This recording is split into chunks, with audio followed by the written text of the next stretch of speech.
Yes, leo tunaenda kumtembelea rafiki yetu tukachukue madini kidogo, au sio mwana? Mtaalamu mfugaji wa kuku anaitwa Bwana Sadoki Sumaye. Yes. Ngoja tukaone na tunaenda kuchukua madini. Na nyie pia watazamaji mnaweza mkachukua chochote kitu. Let's go. Brother vipi? Naona unakoleza moto. Au unataka kutoa kitu? Amna bana. Tuna njaa ndugu zako. Amna, ni mke bana. Una mke. Na vipi chungu hichi au mganga wa kienyeji ndugu yetu?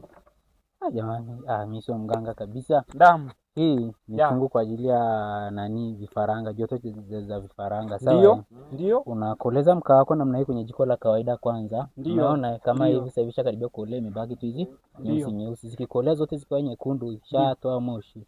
Tunachukua mkaa tunaweka hapa, funika hizi sehemu zinatoa joto kwa ajili ya vifaranga wale wadogo wa siku ya kwanza mpaka wiki 3. Sawa?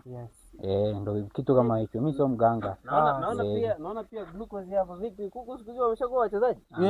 Hii ni glucose kwa ajili ya vifaranga wale wa siku ya kwanza. Kama sasa hivi ndio nimewaleta leo, nitawachanganyia maji yao kwenye glucose alafu nawapa. Inasaidia kuwapa nguvu energy kwa ajili ya uchovu wa safari.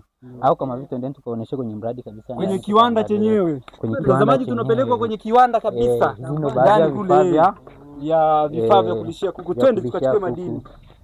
Kuna hii hapa shamba la kuku. Shamba la kuku. Yes. Njoo mtazamaji ujionee mwenyewe.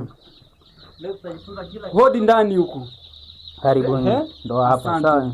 Ndio. Kama hii hapa ni inaitwa neurochip au neurochip. Na hii inakuwa ni kwa sababu ya nini? Kwa ajili ya vifaranga, inasaidia kujikinga na baadhi ya magonjwa. Ndio. Kama kinga hii. Antibiotic. Vifaranga wetu hawa wana muda gani? Hao ni siku ya kwanza ndio nimeleta sasa hivi. Siku ya kwanza. Hapa nimewapa starter. Yes. Hapa nishawachanganyia maji yao glucose. Ndio. Wanakunywa kwa dakika zao, kishaanza kuchangamsha wataanza kula. Ndio.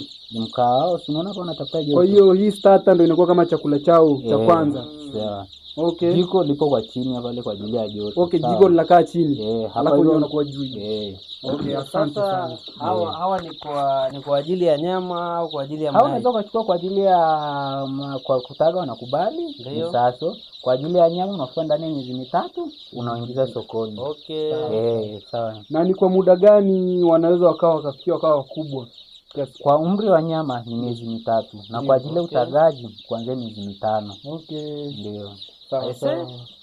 Na lazima uwarudishe kwenye hivi vyombo. Utaona nani zako special kwa ajili ya maji. Sawa? Ndio. Na unaona hii brooder hivi kubwa. Ndio. Unaona kweli kabisa. Hapa ni kwa kuzia. Kwa kuzia. Ukishakuwa kijaza hiyo sehemu na washusha chini. Hii faida yake ni kwa ajili